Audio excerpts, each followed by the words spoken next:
அவர் நினைச்சிட்டு இருக்கிறாரு 6 மாசத்துல வந்தா நம்ம ஈஸியா ஆட்சியை பிடிச்சலான்னு.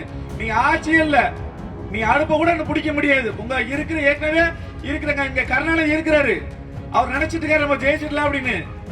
நாங்க சொல்றோம், ஐயா கருணாநிதியை நீங்க எழுதி வச்சுக்கோங்க, நீங்க 30 கோடி ரூபாய் பணம் செலவு பண்ணி தான் நீங்க ஓட்டு வாங்கி வந்திருக்கீங்க. நீங்க 300 ரூபாய் கூட நீங்க சம்பாதிக்க முடியாது, விடவும் மாட்டோம். நீங்க இங்க ஓட்டுக்கு பணம் கொடுத்து வாங்கி நம்ம ஜெயிச்சு பணம் சம்பாதிச்சிடலாம், மக்களோட உரிமைகளை மக்களோட வேர்வையை உறிஞ்சி சம்பாதிச்சலான்னு அவர் நினைச்சிட்டாரு. இந்த டைம் மேல ஐயா ஸ்டாலின் வந்துருவாரு, நம்ம அமைச்சர் பதவி வாங்கிக்கலாம் அப்படின்னு அவர் எண்ணத்துல இருந்தாரு. ஏற்கனவே அப்படிதான் இன்னொருத்தர் எண்ணத்துல இருந்தாரு, அவர் திருப்பி எங்கிட்டே வந்துட்டாரு. இவரை சீக்கிரம் நாங்களே ரிசைன் பண்ண வச்சிருவோம். மக்களுக்காக சேவை செய்யல, மக்கள் பிரச்சனைகளை கேட்கல, மக்கள் நலன் சார்ந்த பிரச்சனை நீங்க கையில எடுக்கலன்னா உங்களையும் வீட்டுக்கு அனுப்புறதுக்கு மக்கள் தயாரா இருக்காங்க. யாருக்கு அந்த அதிகாரம் கொடுத்தான்னு தெரியல. அவர் மிரட்டு தோணியில் பேசுகிற மாதிரி தெரியுது. இது இப்போ ஏற்கனவே சற்று முன் அவர் நேரத்தில் அனிதா அரெஸ்ட் ஆகி அவருக்கு ஒரு பேட்டி கொடுத்துருக்காங்க, இப்படி பேரம் பேசு மாதிரி இப்படி மிரட்டுறாங்கன்னு சொல்லி. இதெல்லாம் சேர்ந்த குணமாக இருக்குமா என்று தெரியவில்லை. நான் திராவிட முன்னேற்ற கழகத்தை சேர்ந்தவன், எதற்கும் அஞ்சிரவன் கிடையாது. தமிழ்நாட்டுல எல்லாமே சேஞ்ச் ஆயிடுச்சு. உங்க நகையையும் சேஞ்ச் பண்ணுங்க. உங்க பழைய நகைக்கு கிராமுக்கு 150 ரூபாய் கூடுதலா வாங்கி புது நகை எடுத்துக்கோங்க. அதே கம்மி சேதாரம் தான் உங்க லலிதால மட்டும்தான். ஆச்சி மசாலா, எந்த சமையலும் ருசி தேடும் ரகசியம் 20 ரூபாய். வணக்கம்.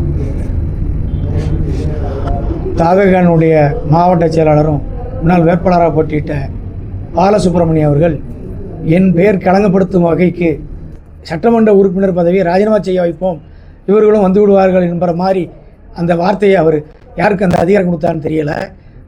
அவர் மிரட்டு தோணியில் பேசுகிற மாதிரி தெரியுது. இது இப்போ ஏற்கனவே சற்று முன் அவர் நேரத்தில் அனிதா அரெஸ்ட் ஆகி அவருக்கு ஒரு பேட்டி கொடுத்துருக்காங்க, இப்படி பேரம் பேசு மாதிரி இப்படி மிரட்டுறாங்கன்னு சொல்லி. இதெல்லாம் சேர்ந்த குணமாக இருக்குமா என்று தெரியவில்லை. நான் திராவிட முன்னேற்ற கழகத்தை சேர்ந்தவன், எதற்கும் அஞ்சிரவன் கிடையாது. அதனால் என்னை என்னை களங்கப்படுத்திய அந்த பாலசுப்ரமணியம் அவர்கள் உடனடியாக பகிரமாக என் வருத்தம் தெரிவித்துக் கொள்ள வேண்டும். வருத்தம் தெரிவிக்காத பட்சத்தில் அவர் மீது கண்டிப்பான முறையில் சட்டப்பூர்வ நடவடிக்கை எடுப்பேன் என்பதை தெரிவித்துக் கொள்கிறேன். அவர் நினைச்சிட்டு இருக்கிறாரு 6 மாசத்துல வந்தா நம்ம ஈஸியா ஆட்சியை பிடிச்சலான்னு. நீங்க ஆட்சியே இல்ல, நீ அடுப்ப கூட பிடிக்க முடியாது. உங்க இருக்கிற ஏற்கனவே இருக்கிறங்க இங்க கருணாநிதி இருக்கிறாரு, அவர் நினைச்சிட்டு இருக்காரு நம்ம ஜெயிச்சிடலாம் அப்படின்னு. நாங்க சொல்றோம், ஐயா கருணாநிதியை நீங்க எழுதி வச்சுக்கோங்க, நீங்க 30 கோடி ரூபாய் பணம் செலவு பண்ணி தான் நீங்க ஓட்டு வாங்கி வந்திருக்கீங்க. நீங்க 300 ரூபாய் கூட நீங்க சம்பாதிக்க முடியாது, விடவும் மாட்டோம்.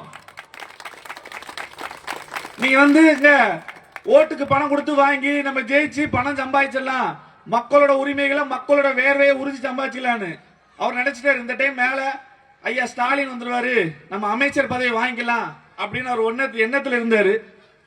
ஏற்கனவே அப்படிதான் இன்னொருத்தர் எண்ணத்துல இருந்தாரு, அவர் திருப்பி எங்கிட்டே வந்துட்டாரு. இவரை சீக்கிரம் நாங்களே ரிசைன் பண்ண வச்சிருவோம்.